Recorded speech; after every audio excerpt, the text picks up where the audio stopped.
Toda a igreja de pé, por favor. Pega o evangelho, abra em João, capítulo 12. Vamos ler o versículo 31. Evangelho de João, capítulo 12, versículo 31. Jesus falando: agora é o juízo deste mundo. Agora será expulso o príncipe deste mundo. Amém? Jesus está prestes a abraçar a cruz do Calvário. Ele ainda é um homem livre. E ele diz que está chegando a hora fatal em que Satanás será expulso. O príncipe deste mundo, o rei deste século. Então eu vou reler. Agora é o juízo deste mundo. Agora será expulso o príncipe deste mundo. Amém? Eu leio mais uma vez e cada pessoa que está comigo aqui na sede da Paz e Vida em São Paulo, Brasil, repete em seguida. Vamos lá. Agora, bem alto, agora é o juízo deste mundo. Agora será expulso o príncipe deste mundo. Reparou que ele falou agora duas vezes na mesma frase? Porque não é para depois. Diga, é agora. Fala, minha bênção é agora. Quem crê nisso, levante a mão. Então vamos dar para esta palavra a melhor salva de palmas. A melhor salva de palmas que todos nós já demos em nossas vidas. E enquanto você aplaude, abra a tua boca e diga glória ao teu nome, Senhor. E você que está à distância, ouvindo pela rádio, assistindo pela TV, acompanhando pelo YouTube, Facebook, internet, junte-se a nós aqui em São Paulo e aplauda também ao Senhor. Aplauda mais ainda, não tenha vergonha não. Diga glória, glória, glória ao teu nome, Senhor. Vai aplaudindo e dando glória, não pare. Pai querido e Deus amado, não só aqui em São Paulo, mas em toda parte, tem alguém te glorificando e te aplaudindo agora. Abre o céu para receber este louvor. E sobre cada vida que te exalta, derrama a tua bênção, a tua virtude, o teu poder. Agora, Senhor, agora a tua palavra vai ser pregada e o príncipe deste mundo vai ser expulso. Então vem com teu Espírito Santo. Tome a boca do pregador, tome os lábios do mensageiro. Envia a tua palavra com poder e autoridade. E que a tua palavra vá, percorra toda a terra e produza o resultado para o qual está sendo mandada. Em nome de Jesus. Diga amém, Jesus. Quem tem lugar pode sentar. Amados, a coisa é muito séria. É muito mais séria do que você imagina. Porque a batalha entre o bem e o mal, e na verdade foi do mal contra o bem, começou muito antes de a raça humana existir. Essa batalha foi iniciada muito tempo antes da humanidade, lá no Monte Santo de Deus. No lugar mais alto do Monte Santo, o trono de Deus, um trono apenas. Mais embaixo havia um trono também de um dominador. Era um querubim belíssimo, e o querubim é o anjo da mais alta hierarquia. E ele era, digamos assim, a segunda autoridade do céu. Comandava inclusive o louvor. Porém, aquele querubim que tinha sido ungido para proteger, a missão dele era proteger. Ele quis colocar o trono dele ao lado do trono do Todo-Poderoso no mesmo monte. Mas ali não havia lugar para 2 tronos, apenas um trono. Portanto, só teria uma possibilidade daquela criatura assentar naquele trono, se ele destronasse Deus. E esse querubim sedutor, formoso, ardiloso, astuto, conseguiu convencer 1/3 dos anjos do céu a se unirem no seu projeto louco. Mas ele engendrou a coisa de uma maneira tão boa que 1/3 dos anjos aderiram ao golpe e fizeram um ataque fulminante para destronar Deus. E houve guerra no céu. Porque o livro do profeta Isaías, no capítulo 14, a partir do versículo 12, descreve a queda, a derrota e por que ele caiu. Então vá comigo lá, Isaías capítulo 14, versículo 12. Ele fez um ataque, mas para Deus não foi surpresa. E mesmo que viessem todos os anjos com ele para destronar Deus, Deus sozinho derrubaria todos. Aqui diz assim: como caísse do céu, ó estrela da manhã, filha da alva, como fosse lançado por terra, tu que debilitavas as nações. Quer dizer, ele era o todo-poderoso. E tu dizias no teu coração, Deus sabia até o que ele pensava no coração dele, ele achava que era um plano secreto, né? Nosso Deus sonda os corações. Por isso que o ataque não foi surpresa para Deus. E tu dizias no teu coração, eu subirei ao céu, e acima das estrelas de Deus exaltarei o meu trono, e no monte da congregação me assentarei, da banda dos lados do norte. Subirei acima das mais altas nuvens e serei semelhante ao Altíssimo. Pega uma caneta e passa embaixo dessa palavra, semelhante. Ele queria ser semelhante ao Altíssimo. Essa linguagem que ele usou, colocarei o meu trono acima das estrelas de Deus. Isso é uma figuração. No livro de Apocalipse, estrelas se referem a anjos. Não que as estrelas do céu sejam anjos, mas é uma linguagem figurada, muito clara em Apocalipse. Então ele queria ser, acima de todos, semelhante ao Altíssimo. E não pode. Não pode. Deus não dá a glória dele para ninguém. O livro do profeta Ezequiel, capítulo 28, a partir do versículo 14, e eu quero que você vá comigo lá, diz assim: tu eras querubim ungido para proteger. Loucura, não? Querubim ungido para proteger.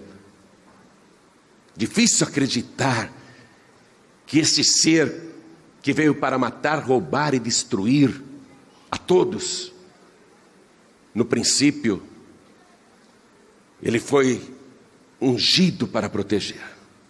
E te estabeleci no monte santo de Deus estavas, no meio das pedras afogueadas andavas, perfeito eras nos teus caminhos, desde o dia em que foste criado, até que se achou iniquidade em ti. Ele é o autor da iniquidade, da injustiça, da maldade, do pecado, da morte e da destruição. Ele é esse autor. Então, a batalha espiritual começou muito antes, foi anterior à raça humana. Muito antes. Esse espírito queria ser semelhante ao Altíssimo. Por isso que, quando Deus foi criar o ser humano, e está escrito lá no livro de Gênesis, capítulo 1, versículo 20, Deus conversando com uma pessoa igual a ele, disse: façamos o homem a nossa imagem, conforme a nossa semelhança. Isso deixou Lúcifer enlouquecido. Eu caí porque quis ser semelhante ao Altíssimo, ele não admitiu. E agora do barro, do pó da terra, ele vai criar alguém semelhante a ele.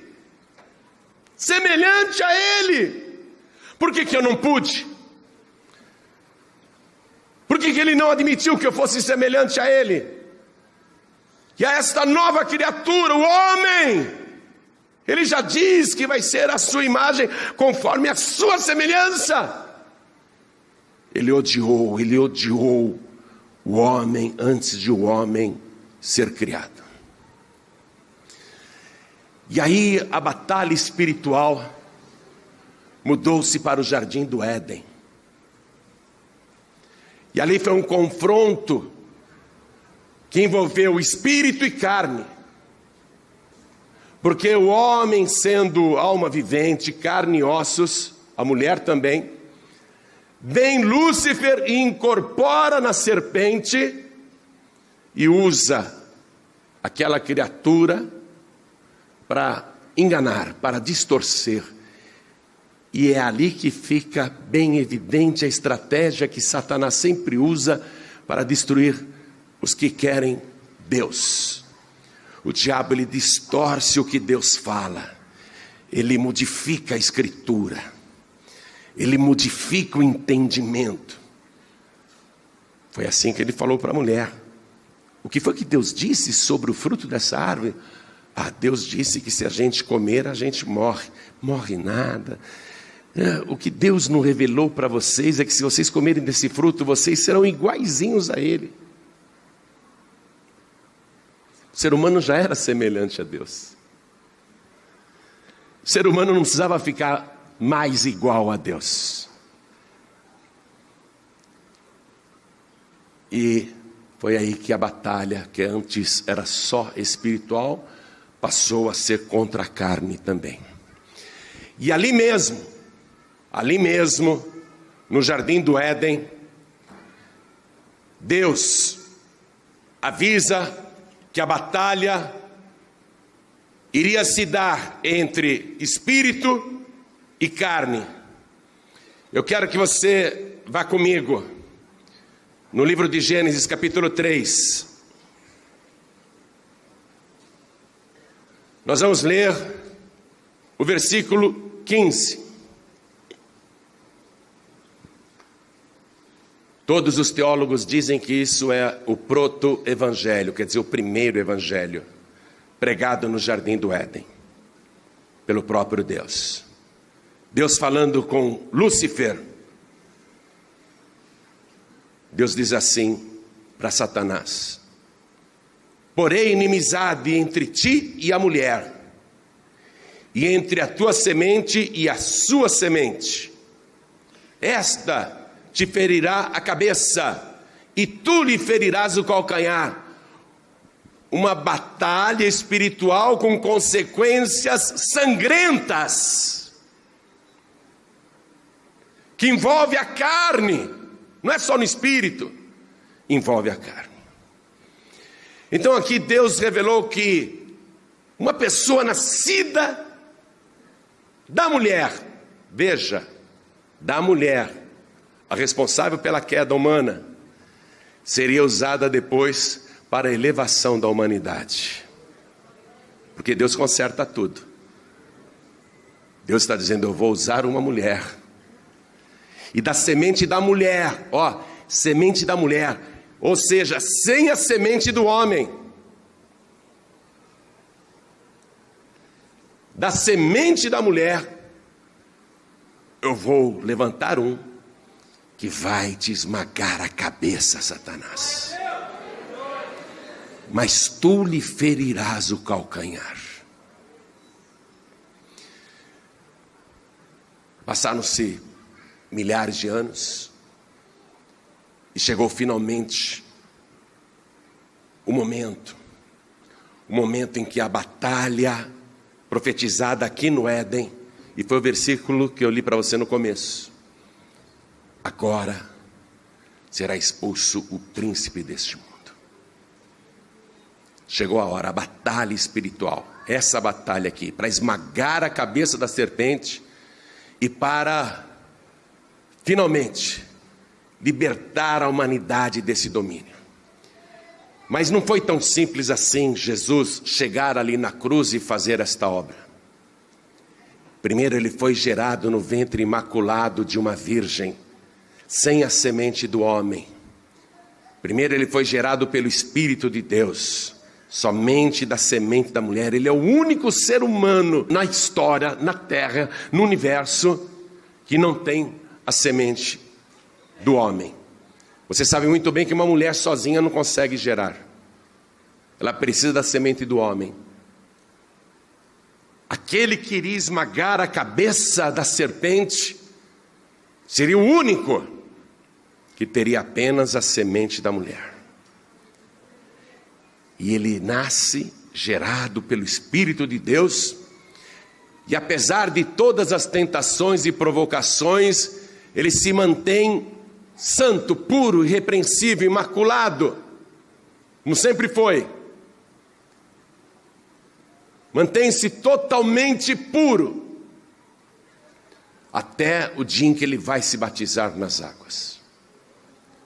Ali ele toma a fila dos pecadores, já mostrando que a sua missão era em favor dos pecadores. João Batista se recusa a batizá-lo porque sabe que ele é santo, ele é o Cordeiro de Deus que tira o pecado do mundo. Não, eu não posso te batizar, eu é que preciso ser batizado por ti, vens tu a mim? E Jesus diz: me batize, porque assim nos convém cumprir toda a justiça de Deus. E a palavra diz que do Rio Jordão ele foi conduzido pelo Espírito de Deus ao deserto para ser tentado pelo diabo. Veja, não foi o diabo que levou Jesus até o monte da tentação, foi o Espírito de Deus que conduziu Jesus para ser tentado pelo diabo. E Jesus revela ali quais são as principais armas que o homem, o ser humano, e ele estava ali como ser humano, como homem, não como Deus, não como filho de Deus. Ele mostra quais são as armas que o ser humano deve usar para esta batalha espiritual contra as forças das trevas, porque são forças malignas, destruidoras, e elas são empenhadas em produzir o resultado de destruir, matar, roubar. Jesus começa a orar lá no alto do monte, sozinho. Nós conhecemos o local, fica em frente à cidade de Jericó, um deserto total, não tem água, não tem nada, no alto daquele monte árido, seco, que de dia a temperatura é escaldante e de noite é congelante. Ali ele fica em oração. Primeira coisa, a oração. Ele foi orar. Ele podia falar: mas eu não preciso orar, eu sou santo e irrepreensível, não tenho pecado, eu sou uma pessoa perfeita, eu sou salvo, eu sou eterno, para que eu vou orar? Ele podia dizer isso. Atenção, nunca se ache bom ou boa demais que não precise orar. Eu fico admirado com Jesus, que para comer um pedaço de pão de cevada, que era um pão de pobre, não era nem um pão de trigo, para comer um pedaço de um pão de cevada amanhecido, ele erguia os céus e agradecia a Deus. Fico admirado como ele orava o tempo todo. Fico admirado. E ele primeiro está orando. Então a primeira coisa que você tem que fazer é orar. Não importa quão santo ou santa você seja ou se ache ser, você tem que orar. E veja, ele jejua em oração, e ele vai orar 40 dias e 40 noites, significando que a oração não é só apenas de dia, a oração também é de noite e é de madrugada. Está aprendendo isso? Não é orar apenas num determinado momento do dia ou da noite, quando vai dormir. A oração é de dia, a oração é de noite. Então ele fica lá no monte, 40 dias e 40 noites. Outro detalhe, ele jejua, porque mais tarde ele vai ensinar que tem uma casta, uma categoria de demônios que não sai com coisa alguma a não ser por força de oração e jejum. E Jesus sabe que ele tem que se preparar para essa grande batalha, porque todo o inferno estará reunido para que ele fracasse. É a maior obra de redenção de todos os tempos. Deus tem uma grande obra para fazer na tua vida e na tua família. Redimir você e a tua casa. É necessário o jejum. Você tem que jejuar. Há quanto tempo você não jejua? Agora surgiu aí entre os jovens uma nova moda para emagrecer que se chama jejum intermitente. Impressionante como os jovens estão levando a sério esse jejum intermitente para emagrecer. As pessoas estão levando mais a sério um jejum para emagrecer do que um jejum para enfrentar Satanás nesta batalha espiritual. O jejum caiu de moda. E esse jejum intermitente, você sabe como é que é? Eu vou te contar. Não vou não, senão você vai fazer. Vou contar coisa nenhuma. Estou te falando desse jejum aqui, ó. Esse tem que ser o jejum intermitente. O jejum intermitente tem que ser esse que Jesus fez. Não é de vez em quando, é intermitente, é o tempo todo. Você jejua, porque essa é a segunda arma que Jesus usou para se preparar para o confronto, porque o confronto é inevitável. Você pode dizer, não, eu não quero brigar com o diabo, deixa ele quietinho, eu fico na minha, ele fica na dele. Não tem essa não, ele já está em guerra contra você. Não há como escapar dessa batalha e quer saber, você não tem para onde correr. Não há esconderijo seguro para que você fique fora das vistas de Satanás, que deseja te matar, te roubar e te destruir. Então preste atenção, oração e jejum. E Jesus vai mostrar que na hora do confronto, há a mais poderosa de todas as armas, que é a palavra de Deus. Quero que você vá comigo no Evangelho de Mateus, que fala a respeito desse combate, porque Jesus se preparou para a batalha e o inimigo apareceu. O inimigo veio. Ele não poupa ninguém. Escutem, eu já vi criança endemoniada. Assim como eu já vi senhoras de cabelo bem branquinho, que poderia ser a minha nona, totalmente endemoniada. O diabo não respeita a idade de ninguém. Ele não respeita autoridade nenhuma. Veja que ele se apresenta aqui pessoalmente para tentar Jesus, para destruir Jesus. Evangelho de Mateus capítulo 4, versículo 3. E chegando-se a ele o tentador disse, se tu és o Filho de Deus. E aqui a gente vê que a inveja de Satanás a respeito de Jesus era muito maior do que a inveja que ele teve de Adão e Eva. Porque Adão e Eva eram semelhantes a Deus. Jesus não. Ele é o próprio Deus. Ele é o Filho do Deus Altíssimo. Satanás não se conforma. Um corpo humano semelhante a Deus já é intolerável, porque é barro, é pó, é cinza.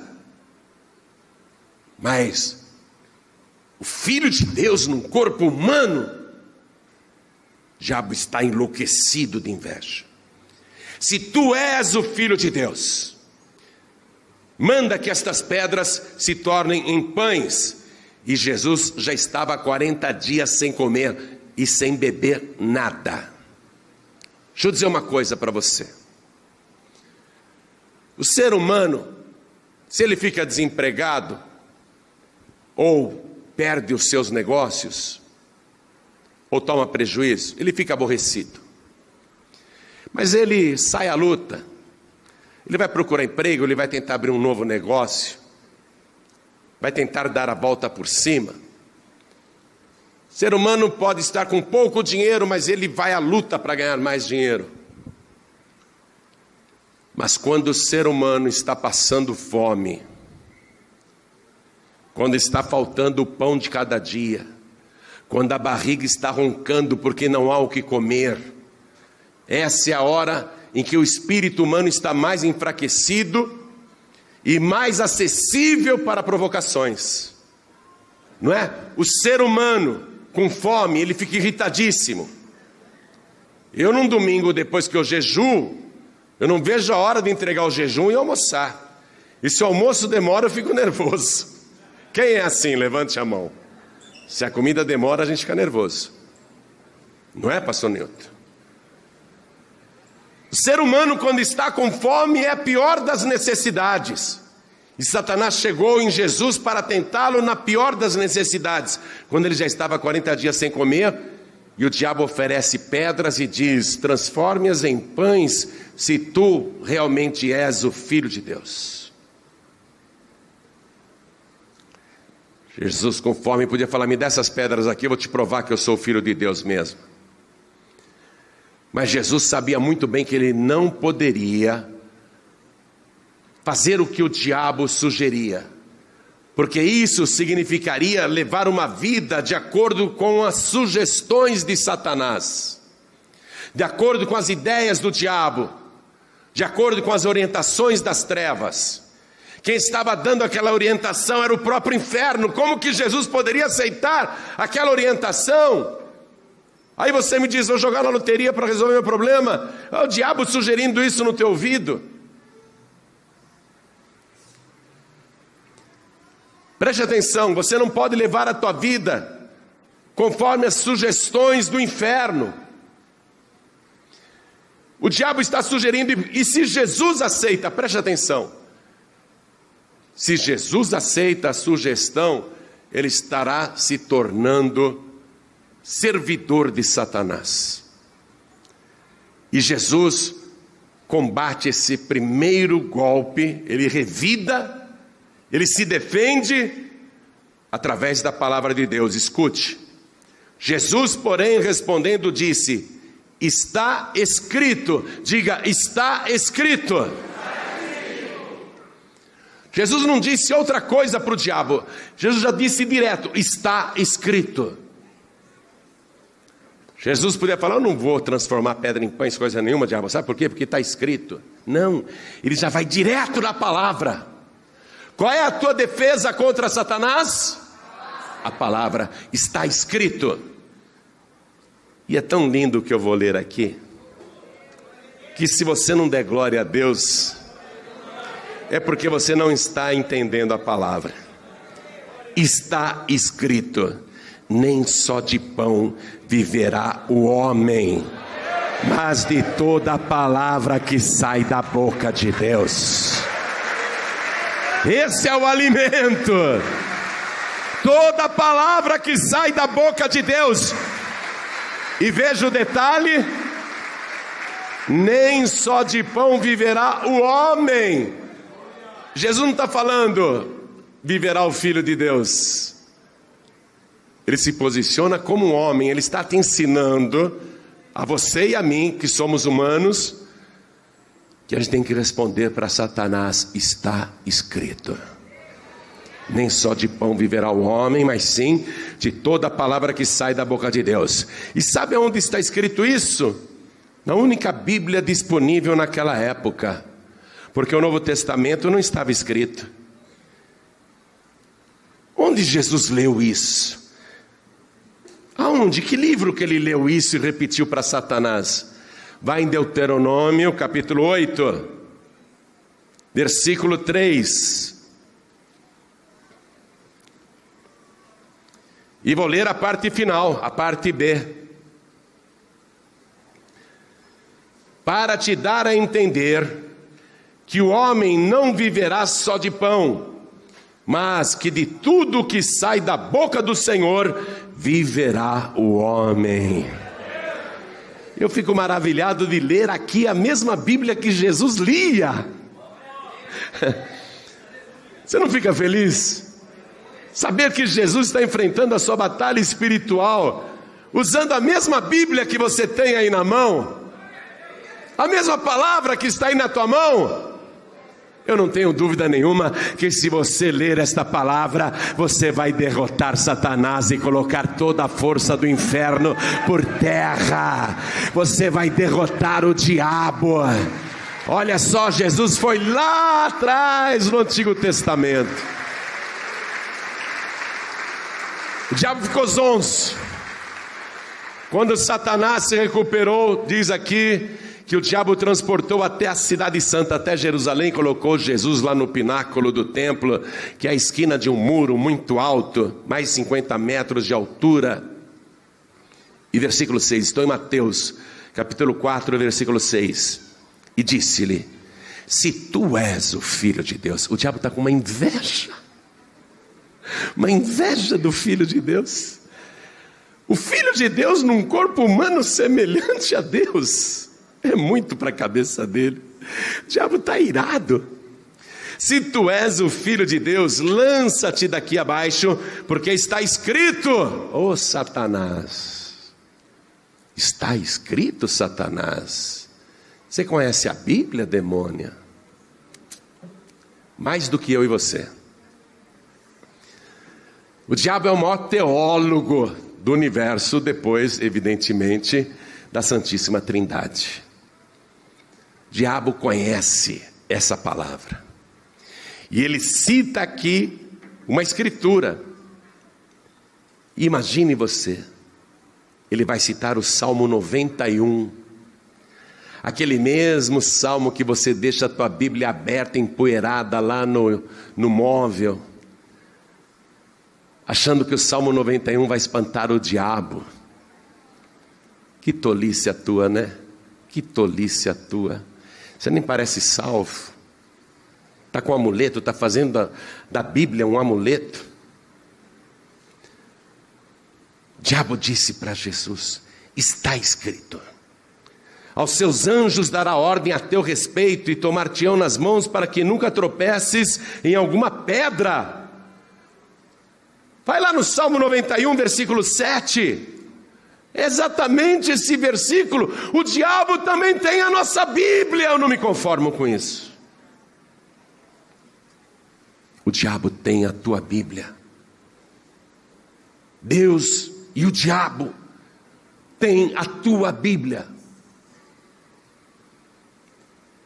Está escrito que aos seus anjos dará ordem a teu respeito, para que não tropeces com teu pé em nenhuma pedra. Eles te sustentarão nas tuas mãos.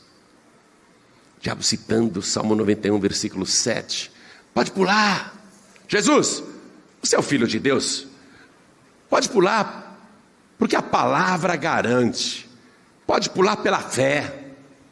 Pode pular pela fé que não vai acontecer nada. Pode pular porque é a palavra de Deus. Está dizendo que não tem perigo, pode pular, viu? Os anjos de Deus te tomarão pelas mãos. Na verdade, o diabo está ironizando. O diabo citando o Salmo 91, versículo 7. Aí Jesus devolve o golpe, citando outra vez a palavra, versículo 7. Estou em Mateus capítulo 4, versículo 7. Disse-lhe Jesus: também está escrito. Olha que palavra, também está escrito. Já você pode citar a palavra do teu jeito, mas também está escrito: não tentarás o Senhor teu Deus. Será que Jesus leu isso aonde? Onde será que Jesus leu? No mesmo livro de Deuteronômio. Volta lá. No mesmo livro, você vê no único livro, Jesus está se defendendo dos ataques do diabo e contra-atacando com a palavra. Também está escrito: não tentarás o Senhor teu Deus. Deuteronômio capítulo 6, versículo 16. Versículo 16, parte A. Jesus citou isso aqui: não tentareis o Senhor vosso Deus. Tem gente que faz besteira e fala: não, mas a palavra de Deus me garante lá. Eu já vi gente fazendo coisas contra o reino de Deus e dizendo: mas depois eu oro e peço perdão, porque está escrito que Ele perdoa. Cara, pronta e fala: mas depois eu peço perdão. Jesus não vai pular, Ele não vai tentar a Deus, Ele não vai fazer uma coisa errada por sugestão de Satanás. Voltando para Mateus capítulo 4, versículo 8. Novamente o transportou o diabo a um monte muito alto e mostrou-lhe todos os reinos do mundo e a glória deles. O Evangelho de Lucas, quando cita esta parte, diz que o demônio falou assim: tudo isto te darei, porque a mim me foi entregue, se tu prostrado me adorares. O domínio, o diabo está dizendo. E aqui em Mateus a frase está simplificada. Veja o versículo 9. Satanás disse para Jesus: tudo isto te darei. Você aceitaria uma vida confortável, riquezas, luxo, oferecidos pelas mãos sujas do diabo? Pensa bem, você tem aceitado muita coisa de Satanás, ele tem colocado muito manjar na tua frente e você tem comido. Ele colocou isso diante de Jesus. Ajoelha, se você se ajoelhar, tudo isso te darei. Eu já escutei pessoas dizendo assim: o diabo não tem nada, o diabo é mentiroso. Como é que Jesus não chamou o pai da mentira de mentiroso aqui? Porque é verdade, o mundo jaz no maligno. O diabo tem as coisas nas mãos. O diabo ele tem as almas nas mãos. Ele tem as riquezas dos ímpios nas mãos. Ele tem as riquezas ilícitas nas mãos. Ele tem o fruto do traficante nas mãos. Ele tem o fruto dos ladrões nas mãos, dos corruptos nas mãos. O diabo tem muita coisa que ele pode dar. Ele tem governos nas mãos, ele tem repartições nas mãos, ele tem autoridades nas mãos, ele tem até juízes nas mãos, delegados nas mãos, promotores ele tem nas mãos. O diabo tem muita coisa, gente. Banqueiros nas mãos, industriais nas mãos, ele tem empresários nas mãos. O diabo tem muita coisa, você não imagina como o diabo tem coisa. Jesus não contradisse Satanás. Jesus não disse: mentiroso, você não tem nada, quer me oferecer, você não tem nada, você não tem nem casa para morar.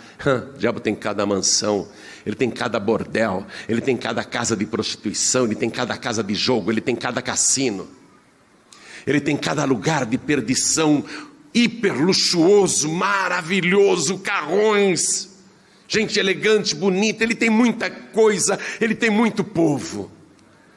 O diabo tem sim, tem. Jesus não desmentiu Satanás porque ele tem. Mas o diabo tem como? Quem deu para ele? Porque lá quando Deus disse que criou o ser humano, está escrito: e depois de fazermos o homem à nossa imagem, conforme a nossa semelhança, domine ele sobre tudo. Deus entregou o domínio para o ser humano, não para Satanás. E como que o domínio que Deus entregou para o ser humano foi parar nas mãos de Satanás? São as pessoas que fazem a vontade do diabo, que aceitam suas sugestões, que vivem por suas orientações. Quando essas pessoas fazem isso, elas estão entregando o domínio de suas vidas, inclusive suas almas, para Satanás. No mundo jurídico, nas leis do nosso país e no mundo todo, o domínio é um direito real que pode ser transferido. É seu, mas você tem um carro, por exemplo, e resolve passar o domínio desse carro para o teu filho. Você faz a transferência. Você tem um apartamento ou uma casa e você resolve fazer a transferência desse domínio para alguém da sua família. A filha que vai casar Então você pega o seu apartamento e você transfere o domínio para ela. O domínio é isso, é uma coisa que pode ser transferida. E o ser humano, quando atende à vontade do diabo, ele transfere o domínio da sua vida para Satanás. É por isso que Satanás 3 vezes está fazendo sugestões para Jesus cair na armadilha. Porque se Jesus aceita qualquer orientação de Satanás para aquele momento, ele iria transferir o domínio da sua vida, ele se tornaria escravo do diabo, seria aprisionado. Olha o exemplo de Jesus, ele prefere passar fome, ele prefere passar sede, ele prefere não ter nada, mas ter a presença de Deus, do Todo-Poderoso, continuar com a certeza da salvação. Satanás diz: tudo isso eu te darei se prostrado me adorares. Aí Jesus responde outra vez com a palavra. Vamos lá, Mateus capítulo 4, versículo 10. Então disse-lhe Jesus: vai-te, Satanás. Fala, vai-te, Satanás. Porque está escrito. Quer mandar o diabo embora? Tem que ser em cima da palavra. Vai-te, Satanás, porque está escrito: ao Senhor teu Deus adorarás e só a Ele servirás. Só a Ele. Só a Ele. Não tem espíritos, não tem entidades, não tem anjos, deuses. Ao Senhor teu Deus adorarás e só a Ele, diga, só a Ele servirás. Você não pode servir ídolos, você não pode servir imagens, você não pode servir criaturas. Está começando a pegar coisa ou não? A palavra de Deus diz que o diabo se esconde atrás dos ídolos. Quando você está ali ajoelhado, ajoelhada na frente de uma imagem, você pode pensar até que a imagem é de Jesus Cristo, mas atrás daquele ídolo está Satanás. Porque Deus proíbe você se prostrar diante de qualquer imagem. De qualquer imagem. Está escrito. Está escrito. Você tem que respeitar o que está escrito. Deus mandou Moisés escrever: não farás para ti imagem alguma de escultura semelhante ao que há em cima no céu, embaixo na terra ou nas águas debaixo da terra. Não te inclinarás diante delas e nem as servirás, porque eu sou o Senhor vosso Deus. Está escrito. Está escrito: ao Senhor teu Deus adorarás, e só a Ele, diga, só a Ele. Jesus aqui na terra disse: Deus é Espírito, e os verdadeiros adoradores adorarão a Deus em espírito e em verdade. Só a Ele adorarás e só a Ele servirás. Versículo 11.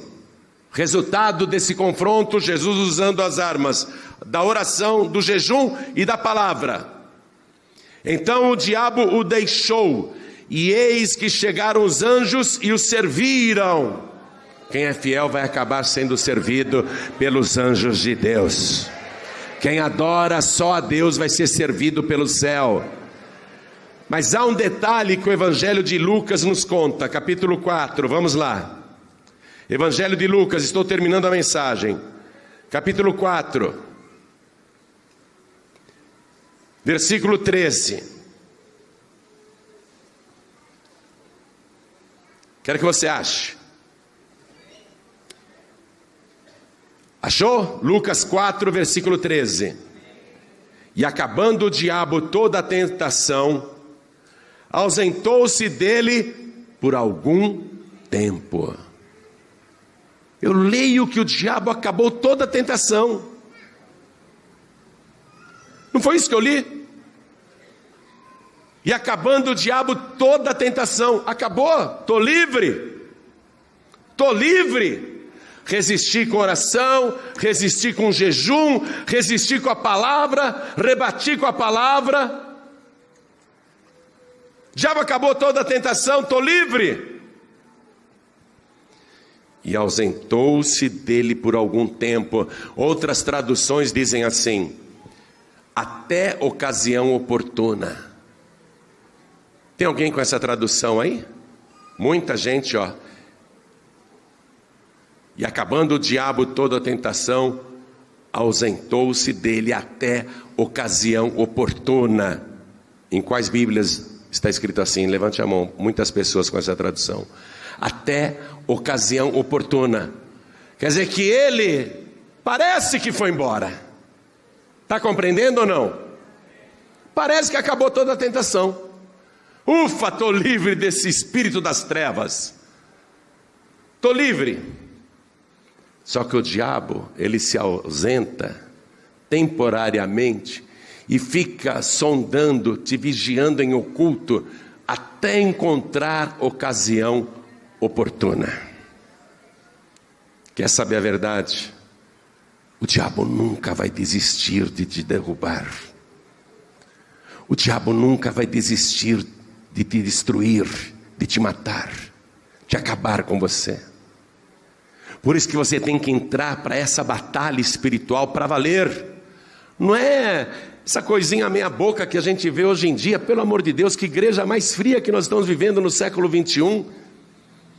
Justamente no momento mais crucial e importante da história da humanidade, que antecede a volta de Jesus, nós vemos os salvos completamente desligados, como se Satanás não existisse, e aderindo a todos os modismos deste século, e aceitando a todas as sugestões de Satanás, e fazendo muitas vezes aquilo que agrada o diabo, achando, não, tudo bem, não faz mal, depois eu peço perdão.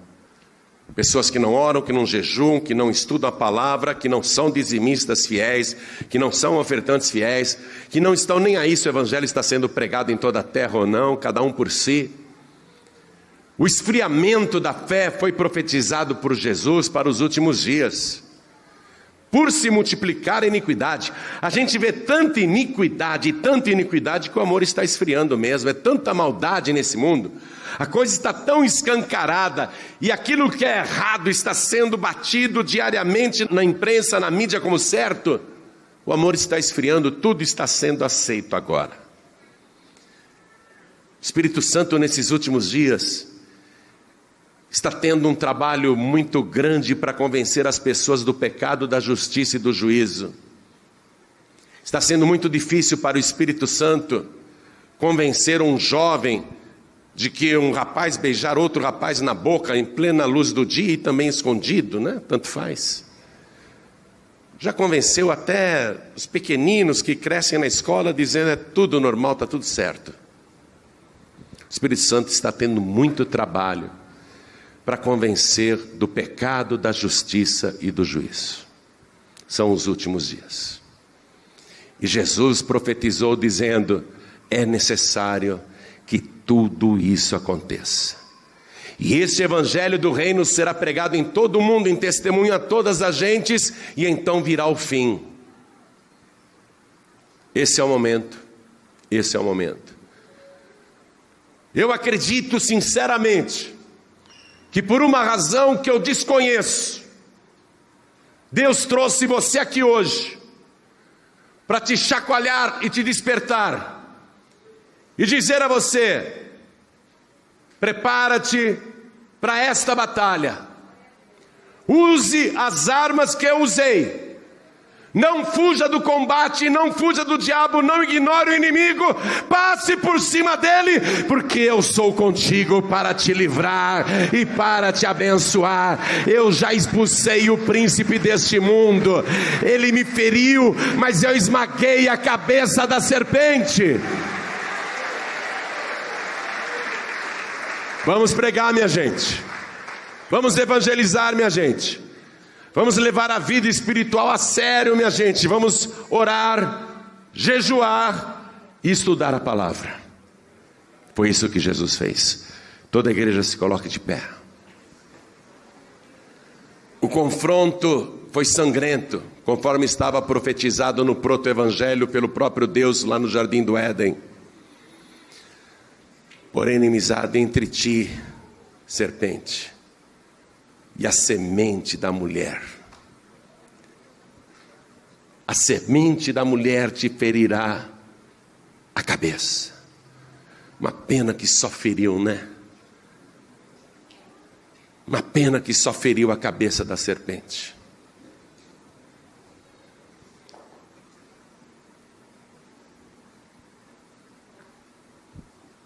Ele te ferirá a cabeça, e tu lhe ferirás o calcanhar. Um dos lugares onde os cravos passaram por Jesus, lá na cruz do Calvário, foi justamente aqui, ó. Aqui, no calcanhar. Os romanos crucificavam com um prego enorme, um só prego que atravessava os dois calcanhares. E ele foi ferido no calcanhar. O combate, que antes era só espiritual, atingiu a carne. Jesus foi ferido. O diabo comemorou. Fui além, consegui matá-lo, ali é a sepultura dele. Fiz enrolarem o corpo dele e amarrarem bem com panos. Fiz colocarem uma pedra enorme na entrada do sepulcro e fiz chumbarem com argamassa aquela pedra. E fiz colocarem guardas dia e noite para que ele continue bem morto, para que o cadáver dele continue ali, todo arrebentado. Eu fui além, Deus achou que ele iria ser ferido, mas eu o matei, está lá, ele está morto. Dali ele não sai nunca mais. Mas no terceiro dia, os guardas de plantão levaram um susto, porque a princípio parecia uma estrela cadente. Um ponto luminoso, mas aquele ponto luminoso veio na direção deles e foi ficando maior, até que veio e tocou naquela pedra chumbada na entrada da caverna onde jazia o cadáver de Jesus. E quando ele tocou, aquela pedra começou a se mover e aconteceu um grande terremoto. E quando aquela pedra saiu da entrada do sepulcro, um clarão muito grande de cegar os olhos, os guardas caíram por terra, mas eles puderam ver o mesmo que tinha sido assassinado cruelmente na cruz do Calvário. Eis aqui, vivo, andando com seus próprios pés, ressuscitado, tendo nas mãos as chaves da morte e do inferno. O príncipe deste mundo é expulso da vida de quem se entrega a Jesus. E ele disse: os que creem em mim, em meu nome expulsarão os demônios. Que maravilha, hein? Eu e você, pó e cinza, barro, lama, em forma de Deus, semelhantes a Deus, eu e você, mas barro e cinza, pó apenas, com autoridade, para expulsar o príncipe deste mundo. Mas não porque haja em nós santidade própria ou virtude especial, mas porque em nós está a cobertura do sangue do Cordeiro, o sangue que nos purifica de todo o pecado e nos torna tão santos quanto Jesus. O sangue que nos purifica de toda iniquidade é temido por Satanás, e quando nós usamos o nome de Jesus, o inferno cai por terra. O inferno tem que recuar e sair da frente.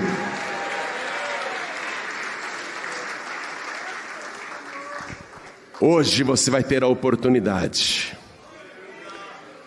de ser propriedade exclusiva de Jesus.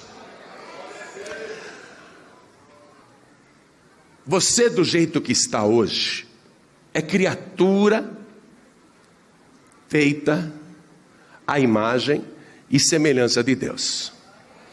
Mas uma criatura feita à imagem e semelhança de Deus não é páreo para Satanás. Ele derrubou Adão e Eva. Você só vai ser páreo para o diabo.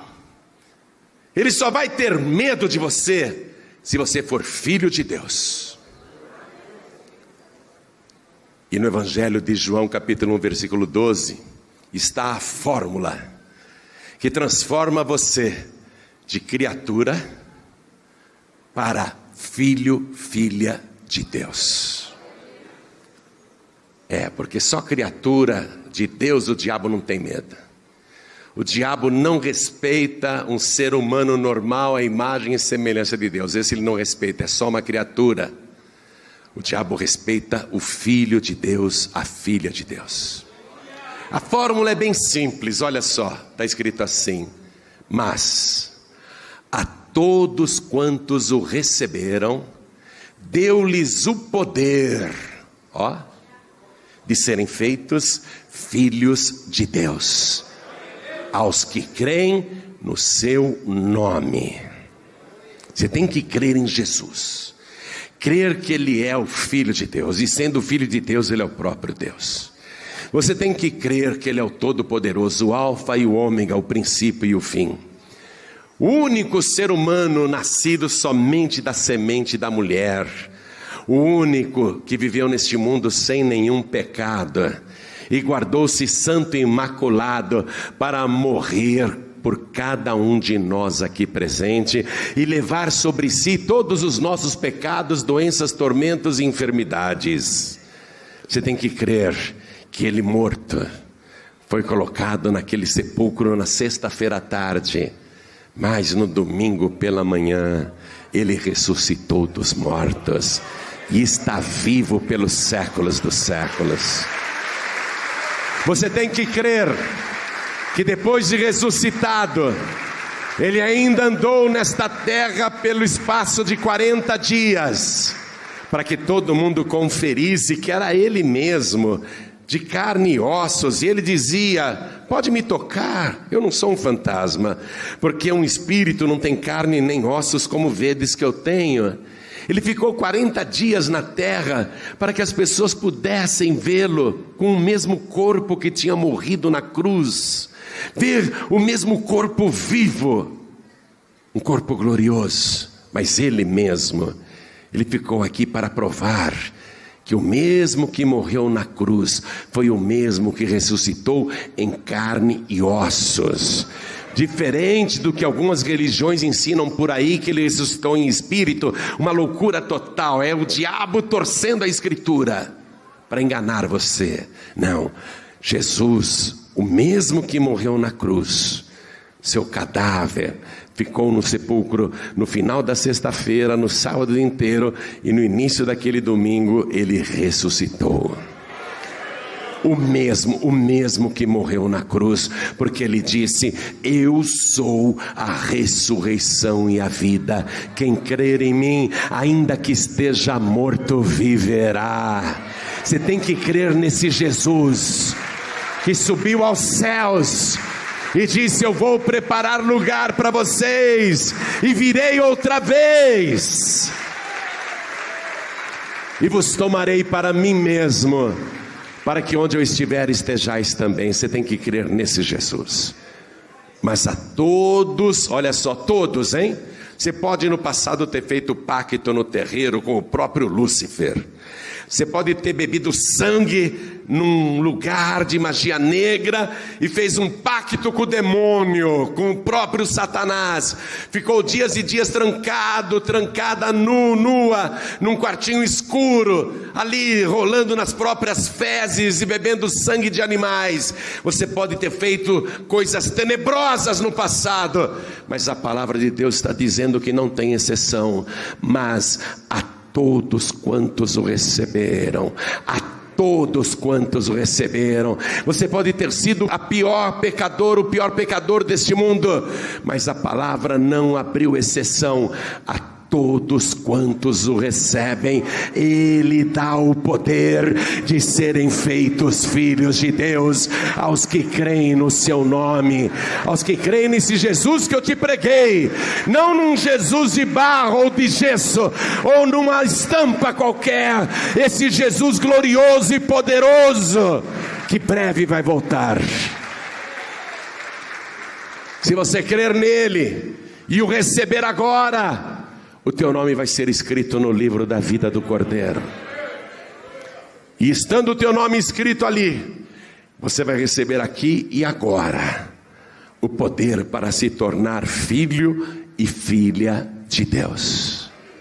É só receber Jesus. É só dizer: eu quero receber Jesus. Então eu pergunto: quem aqui quer receber Jesus como único, suficiente, exclusivo e eterno Salvador? Ergue a mão direita o mais alto que puder. Eu quero recebê-lo agora. Ergue a mão direita bem alto, diga: eu quero. Todos que ergueram as mãos, vem aqui para frente, por favor. Sai do seu lugar agora e venha do jeito que você está. Pode trazer todos os seus vícios juntos, pode trazer todos os seus pecados com você, pode trazer todos os teus sofrimentos e doenças, porque hoje Satanás vai ser expulso para sempre da tua vida. Vamos aplaudir mais por cada pessoa que está chegando. Vai chegando. Mas a todos quantos o receberam, deu-lhes o poder de serem feitos filhos de Deus. Jesus disse: quem me confessar diante dos homens, também eu confessarei o seu nome diante do meu Pai que está nos céus. Então vem aqui para frente para confessar que Jesus Cristo é o teu único, suficiente, exclusivo e eterno Salvador. E igreja, vamos nos alegrar porque está chegando mais. Venha, porque tem lugar para você aqui. Venha. Está sentindo vontade de vir? Então venha. Eu quero chamar aqui na frente todos os filhos e filhas pródigos. Você já conhece a palavra, não está frequentando igreja nenhuma, mas você fez tão bem hoje de vir aqui. Hein, filho pródigo, hein, filha pródiga. Você que não está em igreja nenhuma, não é membro de igreja nenhuma, há quanto tempo você não toma Santa Ceia, sendo uma pessoa já batizada, hein? Até quando você vai ficar fora da casa do Pai? Hoje você veio, por alguma razão o Pai te ama tanto que Ele não desiste de você, e Ele está te chamando agora. Vem filho pródigo, vem filha pródiga, vem para cá. Vem para cá, vamos aplaudir mais. Porque esse meu filho estava morto e reviveu. Esta minha filha tinha se perdido e foi achada. Oh glória, vamos aplaudir mais. Vem, está chegando mais, vem depressa. Vem, oh glória, está vindo mais, vem. Vem filho pródigo, está tendo festa no céu por tua causa agora. E eu quero chamar todos os que estão manquejando, fraquejando. Pastor Joaíbe, esta palavra que eu ouvi hoje falou muito comigo, porque muitas vezes eu não oro, muitas vezes eu não leio mais a palavra, e faz muitas e muitas vezes que eu não jejuo, às vezes faz tempo que eu não jejuo. Essa palavra falou muito comigo, eu me sinto fraca para essa batalha. Eu percebo que Satanás tem avançado contra a minha vida, e eu quero me fortalecer. Essa palavra falou comigo, eu quero mais, eu quero orar mais, eu quero ter forças para jejuar, eu quero estudar mais a palavra, eu quero ter mais vontade de ler a palavra. Me ajuda? Ajudamos sim, vem aqui para frente que nós vamos orar por você. Vem aqui para frente que nós vamos orar. Quero falar com você que está assistindo essa mensagem pela TV, ou pelo YouTube, ou pelo Facebook, pela internet. Essa palavra é com você. Quer entregar a vida para Jesus ou voltar para Jesus? Se possível, ajoelhe-se aí ao lado do teu rádio, ao lado do teu televisor, ao lado do teu computador. Se você está em trânsito ouvindo esta palavra, e não tem como se ajoelhar, ou está num lugar onde é impossível se ajoelhar agora, mas quer entregar a vida para Jesus, quer voltar para Jesus, então mande um sinal para o céu, porque os olhos do Senhor estão em toda a terra, e Ele está te vendo aí agora.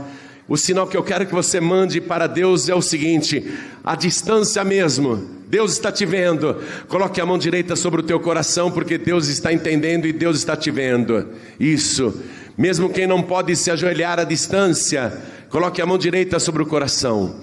E todos nós que estamos aqui na sede da Paz e Vida, São Paulo, Brasil, vamos nos ajoelhar diante do altar, e a igreja continue de pé, porque eu vou precisar da oração da igreja agora. Você que está de joelhos aqui na frente, coloque a mão direita sobre o teu coração. E todos que estão à distância também, se entregando para o Senhor, recebendo Jesus, ou voltando para Jesus, cada pessoa aqui ou à distância, ore assim comigo: meu Deus e meu Pai. Diga com fé: meu Deus e meu Pai, nesta minha oração, eu quero pedir o perdão de todos os meus pecados. Apague, Senhor, as minhas iniquidades e me purifica com o sangue do Cordeiro, o sangue que tira o meu pecado. Lava a minha alma, lava o meu espírito, lava o meu corpo, purifica os meus olhos, purifica os meus lábios, purifica as minhas mãos, purifica os meus pés, purifica os meus ouvidos.